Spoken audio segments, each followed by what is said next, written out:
Grabe mga tol, nakakalula ang gastos sa araw-araw ng Senado sa operasyon po nito. Kung susumahin mo po ito, maraming mga Pilipino ang hindi po kayang kitain ito kahit sa lifetime po natin. Magkano po ang pinag-uusapan na gastos? Ayon po dito sa balita, 25 million pesos. Tapos hindi nagtatrabaho ang mga senador. Ang kakapal ng mga pagmumukha ninyo, mga senador na hindi nagtatrabaho ngayon sa pangunguna yan nitong si Senator Alan Peter Cayetano. Sobrang ang kapal talaga ng pagmumuka. Mga walang hiya po kayo. Ito yung balita. Ayon po kay Senator Sherwin Gatchalian, balita po mula sa GMA News. Sayang ang bayad ng taong bayan.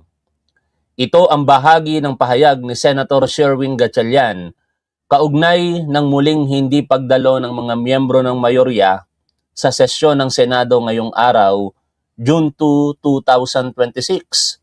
Ayon kay Gatchalian, gumagastos ang Senado ng 25 million pesos kada araw. Ngunit dahil sa hindi pagsipot ng mayorya sa sesyon ay walang nangyayari at walang batas na naa-approve. Everyday, ani ni Sherwin Gatchalian, ang Senate gumagastos ng 25 million pesos sa kuryente, sa utilities, sa sweldo, pero walang sesyon na nangyayari. Walang batas na naa-approve. Sayang ang bayad ng taong bayan. In particular, kung hahatiin po ninyo ang sahod ng mga senador, sumasahod po sila ng mahigit sa 300,000 pesos kada buwan. Ibig sabihin, 10,000 kada araw. Tapos hindi papasok itong mga nasa majority para magtrabaho. Ninanakaw ninyo yung 10,000 piso kada araw na ibinabayad po sa inyo ng taong bayan. Magtrabaho kayo, ang kakapal ng mga pagmumukha ninyo. Eto, binanatan tuloy si Alan Peter Cayetano nitong si Senator Erwin Tulfo, no? Makapal ang mukha ni Alan Peter Cayetano. Tanungin ko lang kayo mga tol, nag-a-agree ba kayo sa konklusyon na sobrang kapal ng pagmumukha nitong si Alan Peter Cayetano? I-type nyo nga po ang pagsang-ayon ninyo. Kung kayo po'y sumasang-ayon na makapal ang mukha ni Alan Peter Cayetano, mag-comment po kayo ng 1 diyan po sa chat area. Kung kayo po'y naniniwala naman kay Cayetano, mag-comment po kayo ng 2. Again, type 1 kung makapal ang pagmumuka nitong si Alan Peter Cayetano. Kung kayo po'y nag-a-agree o sumasang-ayon na makapal ang pagmumuka ni Alan Peter Cayetano. Type 2 kung hindi naman. O, nakikita ko na naman ang saloobin ng ating mga manonood. Talagang nag-a-agree kayo na sobrang kapal ng pagmumuka ng Senate President po natin sa kasalukuyan. Pakinggan po ninyo ang pahayag dito ni Erwin Tulfo. Pero sa tingin ko lalo kay Senator Alan Cayetano, palakulin mo man yung mukha mo, baka tatalbog lang mo yung palakol. And that's just my opinion. No? Di naman ako kabasusan, sorry po, pardon my French. Pero yung sinasabi ko, sa sobrang kapal na unang mukha niya, ayaw niya magatid 2 days na ang nagsasuffer po yung taong bayan. That is the problem here. Kaya nga po, panawagan ko sa kanya, and I'm sure he's watching, and I'm sure magla-live na naman siya mamaya dahil vlogger na po yan. Vlogger na nga yata itong si Alan Peter Cayetano. Every now and then, nagla-live. Imbis na pumunta sa Senado para sa sesyon, nag-livestream kahapon. Tapos nag-livestream pa ulit after po ng livestream sa Senado nito pong minority block. Ganun po ngayon meron tayong Senate President. Mas pinahahalagahan ang livestream kaysa trabaho nila diyan po sa Senado. Si Senator Cayetano, SP Cayetano, parang awa mo na, pumasok ka na bukas, 10 lang. Mamaya papanoorin natin ang buo yung kabuuan ng interview na yan sa kanya, no? At ilan sa mga bahagi ng mga naging interview nito pong si Senator Erwin Tulfo ay mga babasahin ko ngayon. Kasi na-interview siya ng GMA News, ng ABS-CBN, ng TV5, I do not know kung meron pang iba. Pero dito sa News 5, bahagi yun ng pinapanood natin kanina. Sabi po dito nitong si Erwin Tulfo na napakinggan natin kanina, sa tingin ko nga, lalo kay Senator Alan Cayetano, palakulin mo man yung mukha noon, baka tatalbog lang yung palakol. Ibig sabihin, sobrang kapal ng pagmumukha ni Alan Peter Cayetano. Tapos, sa interview naman ng GMA sa kanya, sinabi ni Senator Erwin Tulfo, mas maganda po kung tablan po siya ng hiya, referring kay Alan Peter Cayetano, o dalawin siya ng angel ngayong gabi sa kanyang pagtulog at sabihing bumaba na siya sa pwesto, alang-alang sa mga Pilipino. Pero malamang sa malamang mga tol, hindi po yan dadalawin ng angel. Baka matakot kay Alan Peter Cayetano kasi baka totoo yung opinion ko demonyo sa paningin ni Top 1 itong si Alan Peter Cayetano, kaya baka matakot yung angel. Sa bahagi pa rin po ng interview sa kanya ng GMA News, sa minority po, kinakausap po nila. Kasi pinalalabas ngayon itong si Alan Peter Cayetano na tinatakot daw in particular itong si Jinggoy Estrada ng minority na kung hindi lilipat, kakasuhan. At ganun nga daw po yung nangyari. Witness daw po, narinig daw po ito ni Alan Peter Cayetano. Pero alam niyo mga tol, lahat ng mga yan, bahagi lang naman ng pagiging minority majority. At tingin ko, wala namang magiging pananakot na nangyayari. Pero meron pong pangungumbinse. Kasi gawain din nila yun Nung sila nasa minority, kinumbinsi nila si Loren Legarda, di ba? At ang magkapatid na Mark at Camille Villar at saka si Pia Cayetano. Kaya ngayon, ginagawa din niya ng minority. Kumbaga, mga magkakaibigan ng mga senador Kapag ka sa tingin mo, pare, sama ka na rito sa atin at hindi maganda ang pamumuno ng liderato ngayon, kukumbinsihin mo yung kaibigan mo. Pero walang kakayahan ng minority na manakot. Magkaiba ang sangay. Pinapaliwanag nga ni Erwin Tulfo magkaiba ang sangay ng ehekutibo at lehislatibo. Tapos madidiktahan mo ba bilang minority senators ang ombudsman or DOJ? Anong uri yun, di ba? Kaya sa huli, sinabi rin, binulgar din itong si Erwin Tulfo na sa katunayan, ang majority ngayon sa pangunguna ni Alan Peter Cayetano, ang sinusubukan silang lumipat sa majority, pero tinablan nila yan. Ito po, sa interview na yan ng GMA, sa minority po, kinakausap po nila. Gusto po nila na lumipat po si Senator Lapid, Senator JB, kami pong magkapatid na Tulfo brothers na sumama po sa majority. Sa 4 na binanggit po dito na mga pangalan, wala po akong alam maliban kay Senator JB. Si Senator JB, pinagtapat niya sa atin na inoperan siya na maging majority floor leader para lamang makasama sa majority. Kung siya isasama sa majority, ino-offer kay Senator JB ang pagiging majority floor leader, isa sa pinakamakapangyarihang posisyon diyan sa Senado. Pero tinanggihan po yan ni Senator JB. In fact, nung hindi pa pumuputok sa balita ang pagtanggi na yan ni Senator JB, nagkausap kami niyan through text. Hindi sa pagmamayabang sa inyo mga tol, kasi tinatanong ko si Senator JB that time. Sabi ko, Sen JB, bakit naman po kayo nag-abstain sa pagboto sa Senate President? Sinabi ni Senator JB na bilang pakikisama na lamang din at pagrespeto sa ino-offer sa kanya na majority floor leader. Pero hindi niya matatanggap kasi iba nga yung prinsipyo nitong liderato na ito ngayon. Kaya minarapat niya na lamang na tanggihan at mag-abstain na lamang. Respeto sa bawat panig, respeto sa pag-offer, respeto sa pananatili sana doon po sa minority. Pero alam naman natin ang nangyari kinalaunan. Ipinuwesto na ngayon ni na Senator JB at saka Senator Mig Zubiri yung kanilang sarili sa solid block 11 or minority.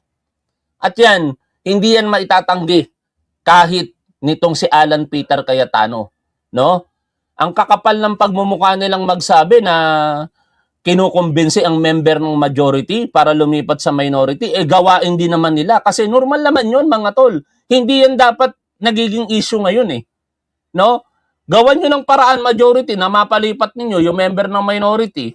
Gawan din ng minority na makumbinsi yung member ng majority. After all, sabi nga po ni Senator Ping Lacson, hypothetically speaking, ang kudita sa Senado ay continuing crime sapagkat bawat minority naghahangad ng maging majority. At yan mismo ang ginagamit na salita nitong si Alan Peter Cayetano nung hindi pa siya Senate President. Idagdag pa dito, sabi ni Erwin Tulfo, inoperan din po kami ng komite na lumipat po kaming 4 para maging 17 po sila.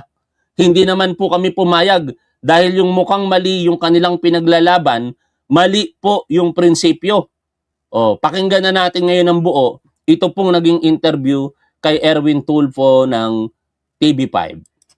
Yes, Cheryl, magandang gabi, no? Pero madagdag ko lang, very crucial itong linggong ito para sa schedule ng Senado dahil nga bukas lumalabas ang huling sesyon ng Senado bago yung tinatawag na Sine Die Adjournment, at kung saan ang muling pagbabalik ng sesyon ay sa araw na mismo ng SONA ng Pangulo sa July 27. Kaya isa sa mga pinakatanong namin sa inyo, Senator Erwin, magandang gabi po, no? Anong magiging epekto nito kung sakaling hindi pa rin sisipot ang mayorya, Tingin ko mga tol, hindi pa rin sisipot si Alan Peter Cayetano ngayon no? At kukumbinsihin niya ang majority senators. Bakit sa tingin ko hindi sisipot si Alan Peter Cayetano? Kasi ngayong araw na ito ang sine die adjournment. Ibig sabihin, ma-survive ni Alan Peter Cayetano ang araw na ito, mananatili na siyang Senate President hanggang sa pagbubukas ng sesyon sa ika-4 na Lunes ng July 2026. Yan na po yung araw ng SONA ng ating Pangulo. Pinapangarap marahil nitong si Alan Peter Cayetano na sa kanyang buhay, magiging Senate President siya sa likod ng Pangulo na nagsosona. Hindi pa nangyari yun Ngayon pa lamang kung sakasakali. Kaya tingin ko, bagamat hindi pa ito sigurado, pero baka 99.9% hindi pupunta si Alan Peter Cayetano mamaya para masigurado lamang ang kanyang posisyon bilang Senate President. Bagamat ang pinalalabas niya sa publiko para daw po matuloy yung Blue Ribbon Committee hearing bukas. Pero hindi ako naniniwala doon. Mas malakas ang paniniwala ko na kaya ginagawa ito ni Alan Peter Cayetano ay para sa kanyang personal na interes, sa kanyang posisyon, hindi kung anuman ang mangyayari bukas sa Blue Ribbon Committee. Kasi bukas mga tol, magkakaroon lang naman ng pagdinig. Oo, maaaring naratibo nila ang maihayag sa Blue Ribbon Committee. Yung mga gusto nilang marinig ng taong bayan na samot-saring akusasyon kay dating Speaker Martin Romualdez at sa ating Pangulong Bongbong Marcos. Pero after all, kahit matapos ang investigasyon ng bagong subcommittee na yan ng Blue Ribbon, wala rin namang magagawa yan sapagkat ang kanilang investigasyon ay recommendatory in nature lamang. Hindi po nila kayang magsampa ng kaso sa hukuman. Ang magsasampa ng kaso sa hukuman ay ang Department of Justice or the Office of the Ombudsman, which is nangyayari na ngayon. Kaya nga, yung isa nila sa kasamahan dyan sa majority ay nakakulong na si Senator Jinggoy Estrada dahil sa mga akusasyon ng plunder kaugnay ng flood control project anomalies. Pakinggan natin patuloy itong si Senator Erwin Tulfo. bukas sa last day ng session ng Senate, paano yung mga nakabinbing panukala ho? Hindi lang yun, Mon. Yung sa July 6, actually, balik namin. Yung impeachment trial na Okay. So, pag hindi sumipot yung mga iba, paano na lamang, di ba? May walang quorum, 11 lang kami. How is that? Ang tanong dyan, sinasadya ba ni Senador Cayetano at ng kanyang mga kasamahan na mag-walk out, impeachment trial? So, gusto ko makita. I mean, tignan natin sa July 6 kung sisipot pa sila o hindi sa impeachment trial. Then pag hindi, ewan ko ano ang mangyayari dyan. So just for the record, ma-affect ba yung possible impeachment proceedings sa ganitong klaseng sitwasyon? Senator? Definitely. Well, hindi lang yung mga nakabimbing panukalang batas, Yun ang kundi malungkot. pati ang sinasabi natin yung impeachment trial niya. Yun ang pinaka nakalulungkot ngayon, yung mga nakabimbing panukalang batas. Kasi ang impeachment trial, masakit mang isipin, pero alam na natin ang patutunguhan yan, mga tol. Acquittal ni Sara Duterte. Pero sana matuloy pa rin kasi gusto nating makita kung totoo ba na may perang bilyong-bilyong piso si Sara Duterte sa mga bank accounts na sinasabing pag-aari nila. Although meron na tayong katibayan dyan, katulad ng inilabas ng AMLC sa na-plug nilang covered at suspicious transactions. Pero iba pa rin kapag ka mismong bangko na ang magsasabi na itong mga Duterte, ito yung kanilang naging bank transactions sa mga nakalipas po na panahon.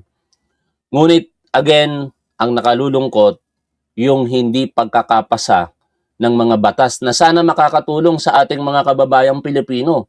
Partikular yung mga manggagawa po natin sa sektor ng kalusugan, sa ating mga barangay na wala pong mga benepisyo. Kung pumapasok lamang itong sina Alan Peter Cayetano kasama ng majority senators, di sana naging batas na po yan at maaaring pirmahan na ng ating Pangulong Bongbong Marcos. Pero wala ayaw nilang pumasok. Kaya ang tinatamaan ngayon, yung bawat barangay po natin na mga nagsisilbi sa atin sa sektor ng kalusugan. Pag pumunta kayo sa barangay ninyo, dito sa amin, sa barangay Manggahan, may mga empleyado dyan sa health division or center. O, wala mga benepisyo. Kung meron man, kulang na kulang ang benepisyo. Pero dahil po sa Magna Carta for barangay health workers na ito, maibibigay na sana yung nararapat para sa kanila. Subalit hindi mangyari dahil itong si Alan Peter Cayetano ayaw pumasok sa trabaho. Nandyan din po yung mga namumroblema nating kababayang Pilipino sa mga hospital bills, hindi makabayad. Kaya ang nangyayari, para silang hostage ng mga hospital. Kung meron pong batas na, isa sa batas na sana, na magbabawal sa mga hospital na i-hostage yung kanilang mga pasyente at kailangan makapagbayad muna bago ipalabas. Sana hindi na mangyayari yung na-experience ng marami nating kababayan sa kasalukuyan ngayon. Idagdag pa po dyan, yung mga miyembro ng ating armed forces, mga opisyal na nagsilbi po sa bayan, sa loob ng dekada-dekada, ibinigay po nila yung kanilang buhay o sabihin natin halos ibuwis nila yung kanilang buhay para sa paglilingkod at pagtatanggol sa ating bayan at sa ating mga kababayang Pilipino. Pero dahil sa kapritsyo at katamaran, personal na interes, hindi pagpapakita, ayaw magtrabaho ng mga senador mula sa majority, nakabinbin ngayon yung confirmation nila.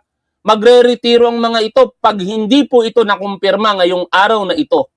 Pag hindi pumasok ang majority ngayong araw na ito. Yung tatlong mapopromote sa kanilang posisyon o ranggo sa Armed Forces of the Philippines, magre-retiro po sila na hindi na po sila na-promote pa. Inalisan nyo yung tao, yung kanilang pamilya ng karangalan, ang madagdagan ng ranggo yung kanilang mga balikat. Tapos, ganito ang ginawa ninyo. Nakakahiya kayo, majority senators. Ang kakapal ng mga pagmumukha ninyo sa pangunguna ni Alan Peter Cayetano. Yan po ang binuwarn din namin, hindi po ba? Kasi kung sasabihin naman nila na hindi kami nag-attend dyan eh. Maaaring we will file a motion, etc., na para ipatigil yung impeachment trial. That's one of the problems that we will be facing. May isa lang po ako tanong bago ko ipasa kina Cheryl at kay Julius, Senator, no? Ngayon kasi na ganito yung nangyayaring tila drama or talaga, kumbaga, sigalot sa Senado, ang taong bayan ho, ang publiko, naguguluhan. Magkakaroon pa ba ng pagkakataon na maayos mo yung hidwaan na yan ng mayorya at sa minorya para maunawaan din ho ng publiko ito? Alam mo, nasa kay Senate President Alan Peter Cayetano yun. Siya ang may utos sa mga kasamahan niya na huwag pumasok kahapon. Ngayon na naman, I believe the same thing, kanyang instruction.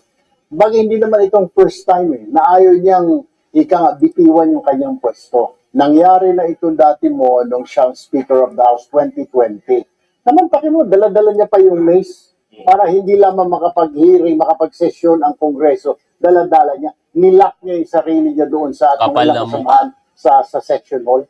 Kung hindi ba naman tama ba naman yun, ilalak mo. So yun ang naging problem. Ngayon, parang nakikikinita na is a deja vu na gusto niyang ulitin ulit na ayaw niyang bumaba dyan, maski na sunod-sunod na yung violation niya ng mga rules of the Senate, ng mga sections, ayaw niya pa rin. Grabe, no, mga tol, sobrang kapal talaga ng pagmumukha nitong si Alan Peter Cayetano. Hindi nagtatrabaho ang Senado dahil sa kagagawan niya. Gawin yung kanyang trabaho. I know maraming tanong din sina Cheryl sa Julius. Cheryl. Senator Erwin, magandang gabi po. Hinamon ng kapatid ninyong si Senator Raffy, si SP Cayetano nga po, kung hindi raw siya duwag, pumasok siya sa sesyon. Ang sagot po dyan ni Cayetano, kung hindi lang daw Tulfo ang apelyido, ipapatulfo niya ang senador. Ano po ang reaksyon niyo on this? Bakit hindi niya po gawin yon, di ba? Sino bang tinatakot niya? Ang punto lamang ho namin dito, ang pinag-uusapan natin ho dito, pumasok siya dahil siya po yung Senate President.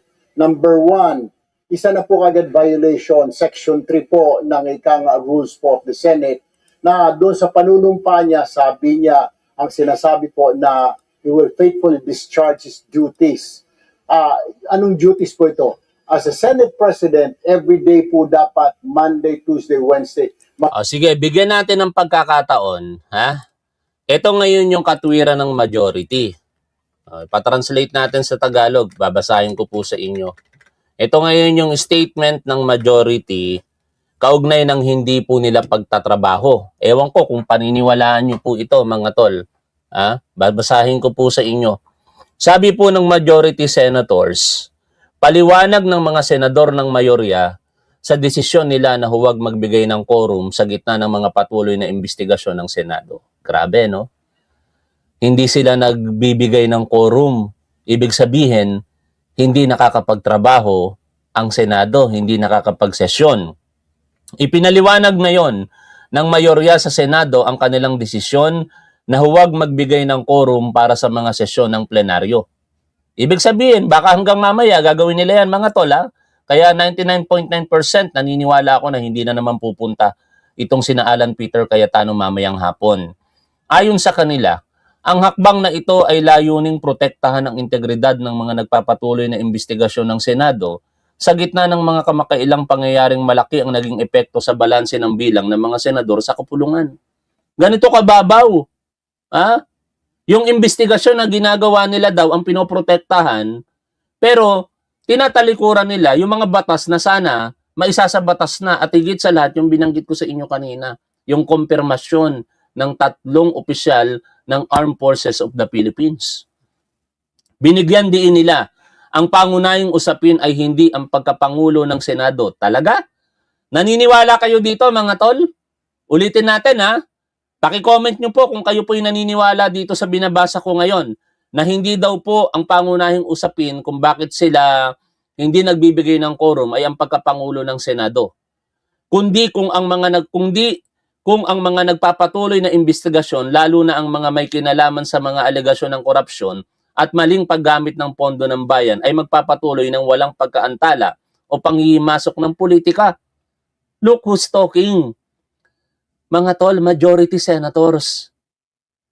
Lahat halos sila may kontrobersiya. Kung titingnan natin ang Senado ngayon, ang majority senators halos lahat may kaso. Ang minority walang mga kaso. Ang kamakailang pag-aresto kay Senator Jinggoy Estrada at ang patuloy na pagkawala sa Senado ni Senador Ronald Bato de la Rosa ay lumikha ng isang hindi pangkaraniwang sitwasyon kung saan nagbago ang balanse ng mga boto sa loob ng Senado. Kasalanan ba yun ng minority? Kasalanan ba ng minority na si Bato de la Rosa ay di umano'y pumatay ng libo-libong mga kababayan po nating Pilipino o naging dahilan ng pagkamatay ng mga kababayan nating Pilipino, kaya siya kumakaharap ngayon sa crimes against humanity? Kasalanan ba yon ng minority? Kasalanan ba ng minority kung si Jinggoy Estrada ngayon ay nakakulong dahil sa kasong plunder?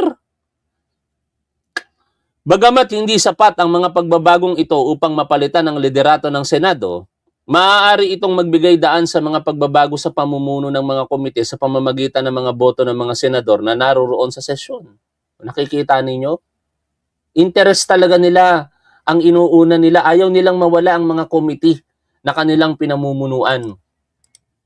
Idagdag pa natin, mahaba-haba itong mensahe ng majority senators, no? Walang kakwenta-kwenta. Pero kailangan nating basahin para naman kahit paano mabigyan natin ng pagkakataon. No? Kasi dito sa programa natin, bias ako. Bias ako sa mga tatanga-tangang Duterte supporter, bias ako against majority senators. Bias ako favoring minority senators. Kaya kung gagamit kayo ng bias, tumingin muna kayo sa dictionary para alam ninyo kung ano ang ibig sabihin ng bias. Ang bias, pagkampi o hindi pagkampi, parehas lang yon. Kumakampi ako sa minority senators, ayoko sa majority senators. Tuloy ko po. Yung binabasa po natin. Ipinahayag ng mayorya ang kanilang pangamba na may pagsisikap na ngayong nakatuon sa pagkuha ng kontrol sa mahalagang komite ng Senado matapos mabigo ang mga naunang pagtatangkang baguhin ng liderato ng Senado. Ito na ngayon mga tol, patunay ito na walang papasok pa rin mamaya. Partikular na ikinababahala nila ang pagpapatuloy na investigasyon sa mga proyektong flood control. Isa sa pinakamahalagang pagsisiyasat na kasalukuyang isinasagawa ng Senado. Meron na ngang initial report ito. Yung mismong minority leader noon na si Alan Peter Cayetano, ayaw pumirma. Hindi nagpakita isang beses sa committee hearing ng Blue Ribbon. Tapos ngayon sasabihin nila, sila ang mag-iimbestiga. Yung mismong mga kasama nila, sangkot sa flood control project anomalies. Kakahiya talaga. Anyway, hindi ko na po tutuloy ang pagbasa rito kasi alam na natin ang patutunguhan. Mamaya, sa sesyon ng Senado, hindi na naman pupunta si Alan Peter Cayetano, wala na namang batas na maisa sa batas, at higit sa lahat, sayang na naman ang 25 million pesos na binabayad po ng taong bayan sa Senado para magtrabaho sila. Biruin ninyo, 25 million pesos. Alisin na natin, dahil yung mga empleyado naman dyan, nagtatrabaho naman yung mga yan Yung 13 senador na lamang, 13 times 10,000. Magkano po yun? 1.3 million pesos at least ang tinatapo ng taong bayan sa bawat araw na hindi po mapasok ang mga ito. Ang kakapal ng mga pagmumukha ninyo. Magpipreside ka ng seksyon, okay? Dapat may Maraming salamat, Gin Rabara, sa inyong super sticker. seksyon po, except pag may force majeure or national emergency. Pangalawa, yung kanyang hindi po pagpapasok at saka ng kanyang grupo, hindi po sila nagpaalam. It's another violation po na naman ng rules ng Senate, Section 14, under our Rule 40, Section 41 po, na kailangan sabihan, abisuhan ang minority leader na wala tayong sesyon, hindi kami papasok. Hindi po, 2 beses din ako ginawa yun. Kaya po, kami nanawagan na kanina, bumaba ka na dyan sa pwesto. Total, ayaw mo namang gawin ang trabaho mo. Ako ay agree dito sa sinabi ni Rene Gonzales no? Hindi ang taong bayan ang pinaglalaban ng mga majority senador, kundi ang mga magnanakaw at mga kriminal ng bayan. I-designate mo na lang ang pro tempore mo, si Senadora Lauren Legarda, na paging presiding officer para magaiwanan natin mga trabaho natin dahil napakaraming batas na nakabingbing ngayon sa dito po sa Senado, Ms. Yen. Opo. Senator Erwin, nabanggit nyo nga po, may mga na-violate na siya na rules ng Senate. So, Totoo namang makapalang pagmumukha ng mga senador mula sa majority. Kung hindi ba naman kakapalan ng pagmumukha yan, tumatanggap kayo ng sahod, ayaw nyo magtrabaho. Mga tanga lang talaga kayong mga Duterte supporters. Kampi kayo ng kampi sa hindi nagtatrabaho. Biruin ninyo, nagbabayad kayo ng buwis, mga tanga. Tapos, yung buwis na binabayad ninyo, bahagi dyan, pinapasahod sa mga senador. Hindi nagtatrabaho ngayon. Ang tatanga nyo talaga, mga Duterte supporters. pinupunto nyo ito, sino magdedesisyon dito? Doon sa mga violation?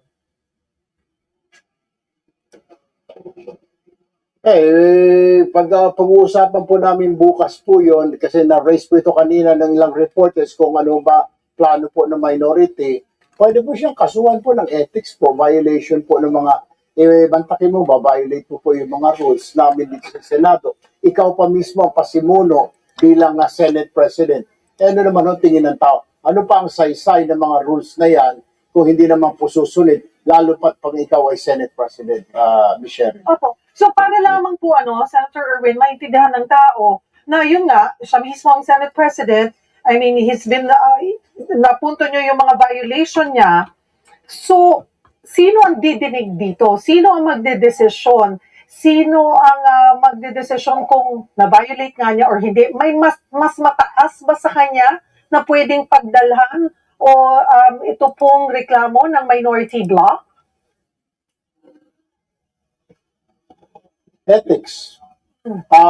Committee on Ethics, Ms. Cheryl, meron lang pong isang kababayan natin na magsampa. Hindi po sa amin manggagaling yon, pero isa po sa mga kababayan natin na magsampa dahil hindi na po ginagawa niya ang trabaho niya.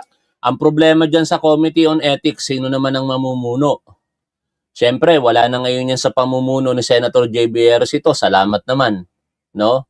Matagal ko din siyang kinumbinsi dyan. Magbitiw ko na lang sa pagiging committee chairman mo ng ethics, Senator JB. Kasi lagi kang nasisisi ng tao dyan. Eh ngayon, ang uupo dyan malamang sa malamang mula sa majority. No? Eh paano nila i-entertain ang reklamo kay Alan Peter Cayetano kung boss nila? Kasi basically mga tol, wala na yung equality na nakikita natin sa mga senador ngayon eh. No? Boss na nila si Alan Peter Cayetano. Kung ano sabihin ni Alan Peter Cayetano, sinusunod na ng majority senators. Wala na yung pagkakapantay-pantay nila bilang mga senador. Ang Senate President, dapat leadership lang meron. Hindi mo dapat tinuturing na boss ka ng mga kapwa mo senador. Pero ganun ang nangyayari ngayon. Nakakahiya itong member ng majority.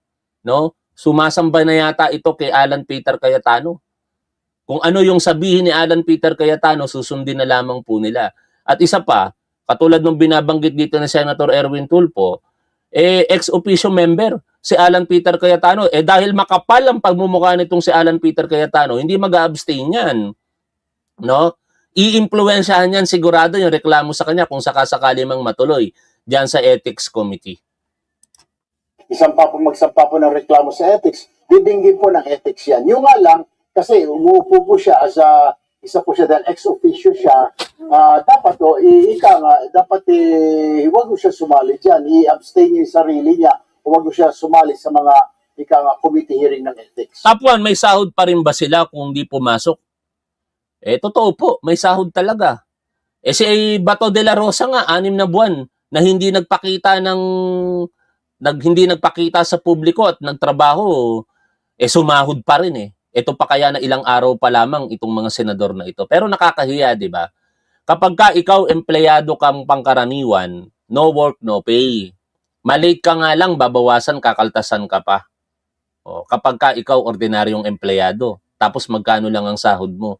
Samantala, itong mga senador na ito sumasahod ng 300,000 pesos at least sa isang buwan, absent, bayad pa rin.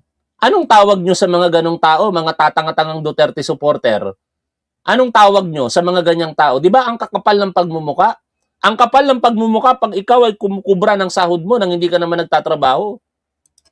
Kung may delikadesa po siya. Sen, sabi pa po ni SP Cayetano, narinig daw niya mismo ang miyembro po ng minority bloc na tinatakot si Senator Jinggoy para bumaliktad. Ano po ang masasabi niyo dito?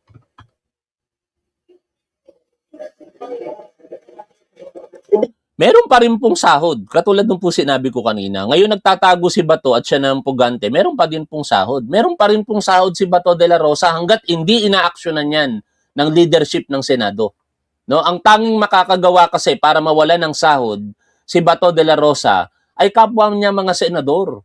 Magpapasa sila ng resolusyon, pagbobotohan ng majority para hindi na pasahurin itong si Bato de la Rosa, isarado ang kanyang opisina at i-absorb ng ibang mga senador yung mga empleyado ng opisina nitong si Bato de la Rosa. Katulad nung nangyari noon kay Senator Ping Lacson, nung nagtago si Senator Ping Lacson. Pero hanggat hindi yan ginagawa, lalong-lalo ngayon sa leadership nitong si Alan Peter Cayetano, patuloy na sasahod si Bato de la Rosa kahit isa na siyang pugante. Hindi ko maintindihan kung anong klase daw na pananakot, Ms. Cheryl. Yun ang gusto namin malaman. Anong pananakot? Wala po siyang idinitalye. Oy, tatanga-tangang Duterte supporter, no? Palibhasa, magkakaparehas kayong mga tanga, kaya hindi nyo nakikita kung gaano katanga ang paniniwala ninyo. Isang malaking katangahan para sa mga Duterte supporters na purihin nyo pa ang mga senador na hindi nagtatrabaho ang tatangan nyo talaga, no? Kung si kung si Secretary Larry Gadon nakilala sa mga bobo kayo, si Tapua naman, mga tanga kayo na mga Duterte supporter, mga tanga kayo. Simula ngayon, mga tanga kayo na DDS. Doon sabi niya, witness daw po siya doon sa conversation na iyon. Kung sinasabi, normal yun, Miss Cheryl. Michael Apinaruk. Top 1, ang BP ba ay ex-officio sa Senado gaya sa US? Hindi po. Hindi ko po alam ang sistema sa US, pero hindi po. Ang BP ay basically spare tire, no? Nandiyan lamang po siya talaga para po humalili sa Pangulo ng Pilipinas in cases na wag naman sanang mangyari, death, physical incapacity, resignation, or impeachment. Wala pong kaugnayan kasi separations of powers po yan eh. Ang Vice Presidente ay nasa ehekutibo at ang legislative, mga members po nito ay mga mambabatas. 2 kongreso, no? O isang kongreso, 2 house. Ang Senate of the Philippines at House of Representatives. Kung kunwari, kaibigan kami dito sa Senado, based on experience, yung mga kasamahan ko namin dito na matagal na po sa Senado, pag may kasama sila na nandito sa majority, sila na sa minority, nag-uusap yan, Michelle, na parang pumunta ka na lang dito. O ikaw, dyan sa minority, sumama ka na sa amin. Yun lang po. Pero yung pananakot na tutuluyan ka, yun yung usap-usapan. Yun yung pong... Saka walang kakayahan ng minority bloc para manakot. Ano ba naman tong si Alan Peter Cayetano, talagang sinungaling, niloloko mo mga Pilipino. Ang masakit, naniniwala sa iyo ang mga tangang Duterte supporters, no? Paano magagawa ng minority na manakot? Anong kakayahan nila? Office of the Ombudsman na nagsasampa ng kaso, Office of the Ombudsman na independent body, tapos sasabihin mo, maiimpluwensyahan ito ng mga senador? Anak ng teteng talaga to si Alan Peter Cayetano. Uulitin ko, ang kapal ng pagmumukha mo, Alan Peter Cayetano. Eh, yan naman ang sinasabi na rin ngayon nitong si Senator Erwin Tulfo. Sabi niya nga, di ba kanina, kahit palakulin mo yan, baka hindi tabla ng palakol dahil sa sobrang kapal ng pagmumuka ni Alan Peter Cayetano. Yung pinapalabas nila na tinatakot si Jinggoy na tutuloy ang kaso, ano naman yung kinalaban ng Senado sa Ombudsman? Ano naman yung kinalaban ng mga senador sa Sandigan Bayan? Is Sandigan Bayan under the Senate? Is the Ombudsman under the Senate? Wala po kaming kapangyarihan para utusan po ang Ombudsman, labasan o Sandigan Bayan, maglabas ka ng arrest warrant kay Jinggoy. We don't have the authority. Dahil yan po, independent body po yan. Actually, bagamat yan po under sa executive or legislative, hindi po na judiciary, hindi po under sa amin yan. Legislative po kami. So, hindi po pwede namin gawing panakot. Number 2, kaya ba diktahan si Boying Remulla, Ombudsman Remulla? Hindi na.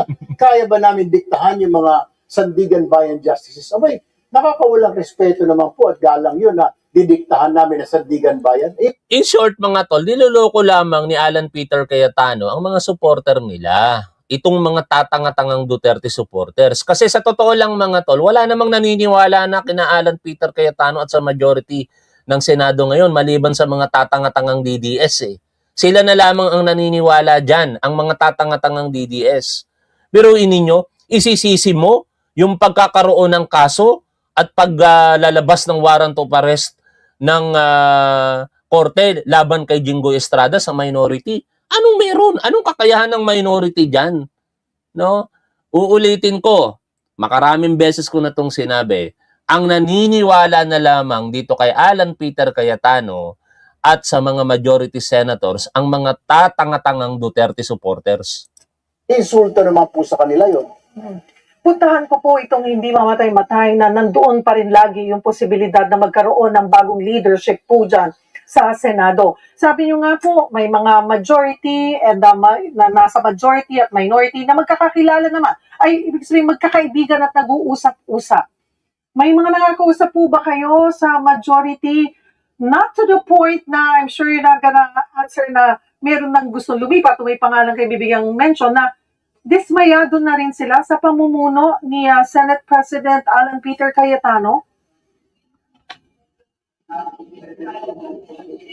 May mga narinig po ako sa mga kasamaan ko po, mga 2 o 3 raw na medyo hindi na po natutuwa at ika nga, they still believe, ika nga, dito sa Senado at naawa po sila dahil suddenly, dahil sa pag-assume ni Senator Cayetano bilang Senate President, gumuho po yung credibilidad tulad po na nangyari ngayon. We're protecting people, kagaya po ni Senator Bato, ika nga from capture dito po ng ICC, mayroon pong warrant. Pangalawa, yung mga putukan na ewan ko, wala pa po talagang resulta kung talagang putukan ba yun. Was there exchange of gunfire? Hindi pa rin po malaman o talagang yun ay putok lang po galing sa usaan namin. Pangatlo, yung sinasabi na meron daw Noel na isang kasamahan nila, pinipilit na kami raw may pakana. Wala naman pong ganun. So, nasayang ni Sherry yung mga oras namin dito. Instead of working on passing this bills ni Sherry, hindi na nagawa namin. Kaya nga, I think it's high time to siguro na ang nakikita namin problema lang talaga is Senator Alan Peter Cayetano. Kaya nga, we're asking him, kung hindi mo nagagawin ang trabaho, bakit hindi na lang ho kayo mag-resign? Alang-alang po. Hindi lang po para sa majority, alang-alang po sa minority at sa 120 Filipinos po na umaasa na hinalal po tayo mga senador. Kaso lang, kahit anong pakiusap mo dyan, Senator Erwin Tulfo, ikaw na rin ang nagsabi, makapal talaga ang pagmumukha nitong si Alan Peter Cayetano. Kaya malamang sa malamang, hindi din po kayo pagbibigyan yan. Para magtrabaho, para marisolba ang problema ng taong bayan. Tayo po yun, Senate President Cayetano. Unfortunately, we cannot do our job because your instruction doon sa mga kasama mo, huwag pumasok. Therefore, walang quorum kahit araw-araw pa pumasok ang minority. Senator Erwin, I heard your interview kaninang umaga kila Manong Ted and you said nga na kung walang session today, parang today is the 8th day na walang trabahong nagagawa ang Senado. Tomorrow is the last day. Ngayon yun, Tingin nyo ngayon. magkakaroon na ng quorum at kung hindi man... Bago sumagot si Senator Erwin Tulfo dyan, uulitin ko po yung peerless forecast ko ngayong araw na ito. Hindi magpapakita ang majority senators ngayon sa pangunguna ni Alan Peter Cayetano. Mag-a-adjourn sine die ang Senado nang hindi po nagkaroon ng quorum. 8 days, 8 session days in total, hindi nagtrabaho ang Senado dahil sa kakapalan ng pagmumuka ni Alan Peter Cayetano. Sana mali po ako sa iniisip ko yan ngayong araw po na ito. Solid 11 kayo. And yung sinasabing posibleng 2 or more than 2 na pwedeng lumipat po sa solid minority kahit hindi pumasok si Senate President Cayetano ay maaaring magpalit po ng leadership.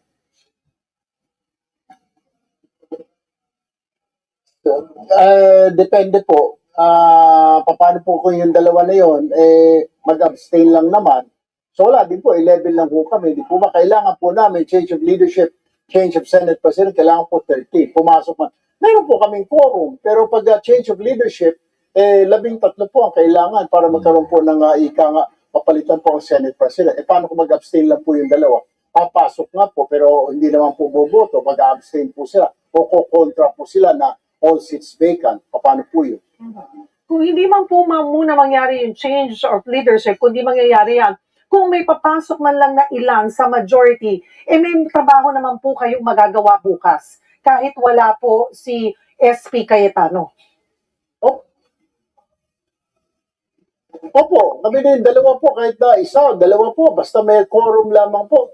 Napag-usapan na ho namin sa minority kanina sa executive lounge, tatrabahuin ho namin, kahit naabutin po kami ng hating gabi, papaspasan lang po namin. Hindi nyo ba nakikita yan, mga tangang Duterte supporters? Gustong-gustong magtrabaho ng minority, pero yung majority sa pangunguna ng sinusuportahan yung makapalang mukha na si Alan Peter Cayetano ayaw magtrabaho.